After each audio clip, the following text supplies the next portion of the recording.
came into the Liepman family because of flirting. and, and several people have mentioned this aspect of Nanette. And I came into the Nanette as I had come in many times listening to Bob and Wendy. And there was somebody on the left that, well, he's interesting to draw. I'll draw her because I've drawn Bob and Wendy so often. And so I started drawing her, and she started recognizing that I had. And so I said, well, okay, can I draw you? And so she went along with it.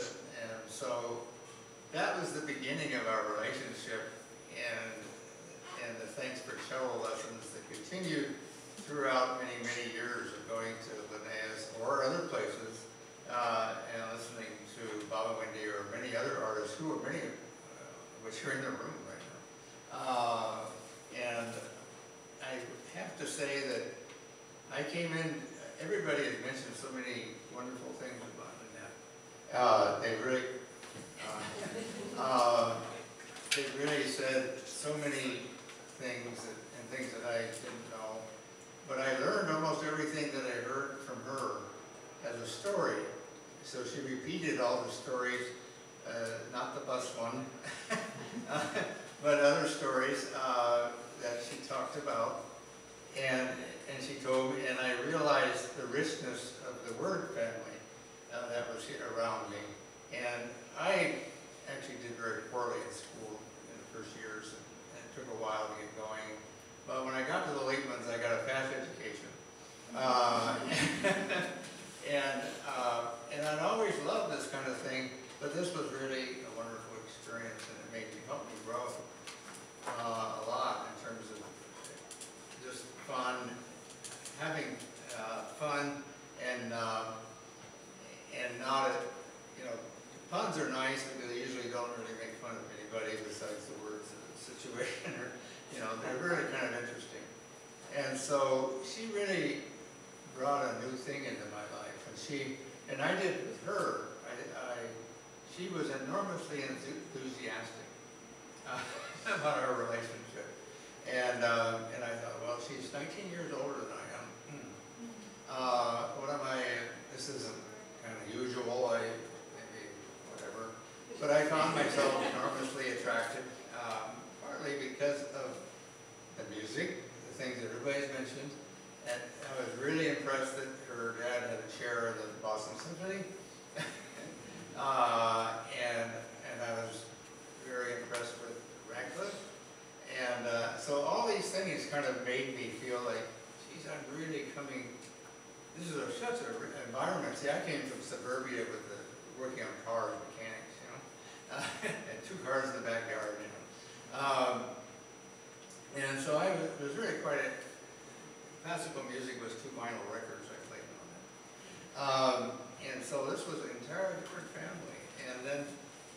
And then her, actually the reason I've known Nanette and one of the things that helped me in my life was that she went to a certain donut shop that's on Foothill Boulevard, no longer there, now a bar.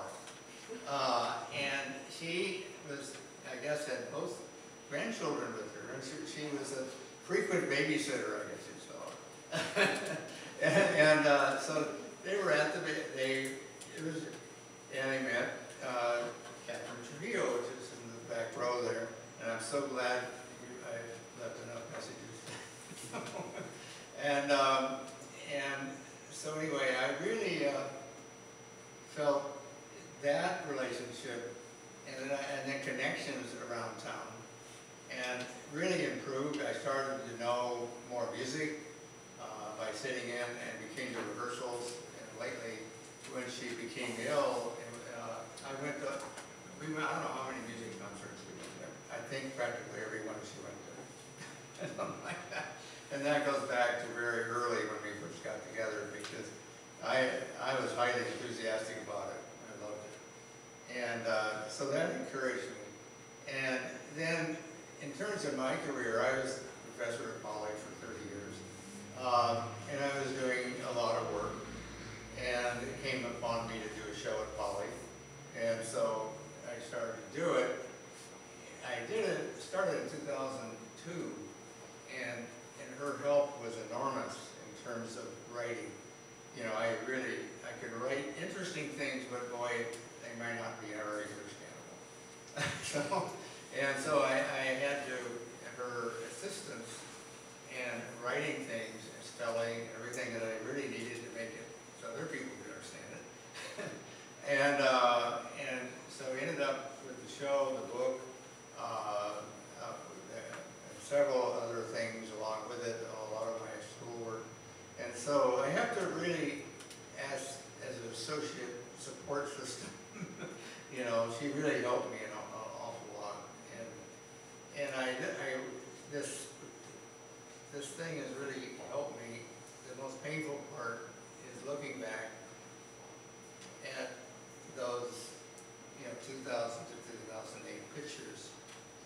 At Lisa's place and George, you playing, and you had visitors. I mean, the Danes were just one group, okay. But and they had musicians, and they were playing in the room, and I drew them and took photographs, and I folk danced for 10 years in L.A. So folk dancing was in winter. Ashkenaz, yeah, and Nanette went to Ashkenaz and sort of reluctantly dragged her out the dance floor. But we really had a lot of good times together. We went up to the mountains and Sierras, a place called Independence, California. Sort of a ghost town, but we both sort of like weird places. You know, how many other 79-year-old women, or 80 by this time, 82, would go off and here's this desert road. It goes off a dirt road. It goes off in the mountains, disappears around the corner, and it's gone, you know. Well, she didn't blink. Off we go with this, either Miata or this little Prius, and off into the countryside we would go. And then finally I think maybe it's getting dark. So we had a number of adventures where, you know, it had been a long walk, you know. And unfortunately the car ran the whole time. And we did all kinds of stuff like that. We got in Maine.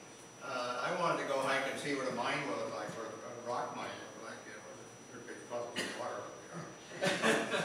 And so I went, walked up there, come back. Here's the horn blasting away in the middle of the countryside because she had opened the door and it set off the alarm. She didn't know how to turn it off. And so I fixed the door and offered it. She didn't want to walk up that far. So, I mean, all these adventures she supported. It was wonderful to have these adventures. It was someone not dragging their feet. Well, I don't know if I want to go there. You know, she's, oh yeah, that would be fun. And then she had all the stories and supportive of all the kids. I mean, what somebody had said about, she really did pay attention to all the kids. And according to my story, what I heard, one of her favorite times was taking everybody music lessons. That was partly selfish, because she could be by herself without all the kids. She could be alone with one kid, see, and then have an adventure during the lesson. And she would have adventures during the lesson. and I mean, she would have adventures and things that she would do and run off with people, some of which have been mentioned here. And so she really was excited about just carrying on an interesting life. And I think that I came in the right time for her, and I was the right time, and she was the right time for me. Because I needed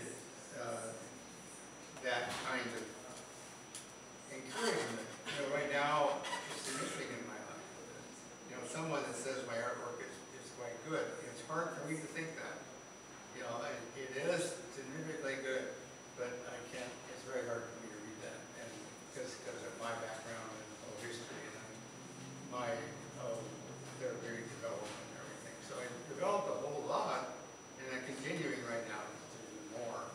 So, and she was really supportive of all the kids.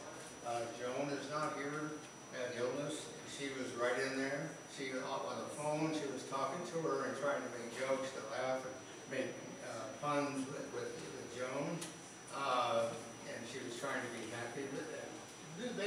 could, you know, all the members of the family, somebody would call up, and I'd always hear what I just heard from some people about, oh, hi, and it would be the same response. You know, I was in the other room drawing, see, but I could tell who it was.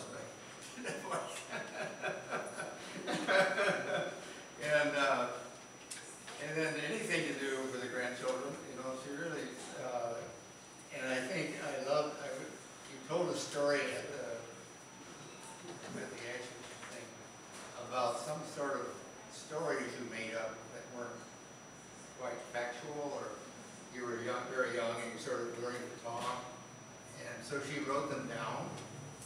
Is that right? Yeah, she wrote them down, and they were sort of like not sort of half words and something. You know, that I think is her greatest, one of her greatest things for the children. You know, and look at the creativity that people have out of that. And so I guess I could go on and on. I was thinking where to stop because I really have a view of her because she really had a wonderful, a long, adventurous life up until her husband died, I think in February of '99. And then I met her in December of '99. And then we were right off to Winnie Duma, and then pretty soon I was moving in, and, you know, all the things you're not supposed to do, you know. You know, oh, the rule book of don't do this, well, I said, we do them all. So, and we're like some teenagers. And so anyway, that was kind of what we started at Nanette and sort of ended Nanette. It was, and I want to share one more thing. I brought some pictures back there somewhere. During her last few months, dementia and sickness was coming in, and I've heard all these stories about these kind of illnesses from other people. But Nanette and I kept contact through making faces. So we'd sit there and frown and smile at each other with it, you know, and or into the iPhone. By the way, the iPhone is a great entertainment device because it's a camera and you can take pictures of your making faces. See? And so we're sitting there making faces at each other, and I have these. And to me, that was one of the most. That's anything made me cry was that somehow. The first part of our relationship was like a normal romance type of thing, and then after she got ill, I was out of my box going to these, where her homes were, where she was staying, the hospitals and so forth, and learning to get along and make my way, and so, and in the end, you know, I liked it, and I miss it right now. And Lenny was the person who we took places. We went drawing together, and then we went to music, and all those kind of things. We had a good time, and so that part of her life, the illness part, was surprisingly fruitful for me because I loved the making faces. And then I've been reading and bore you with some intellectual material. I read a book by Dan Siegel, and he wrote Developing Mind. And it turns out making faces is the most fundamental thing you do with a baby. And so at the end of life, when your things aren't working quite as well, it works terrific. It works at the beginning and it works at the end. And so I was very excited by that because I really didn't know what to do. I just started playing around until something worked. Anyway, I think that's all I can think of. Thank you, Robert.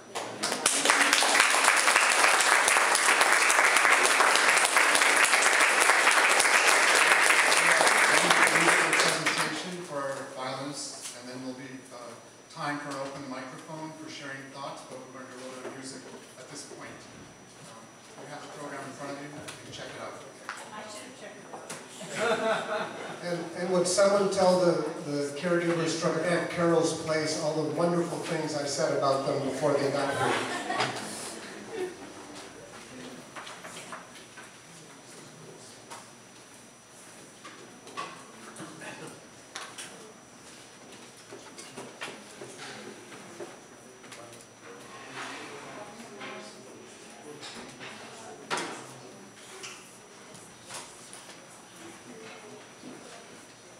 I'd like to thank Jim Ricardo and Ron Keel.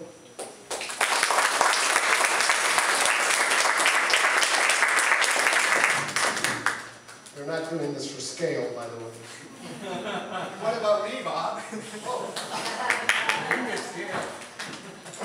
And I'd like to thank the violist as well. Actually, Mom's mother, our grandmother, said, when I switched from violin to viola, she said, every community needs more violists than violinists.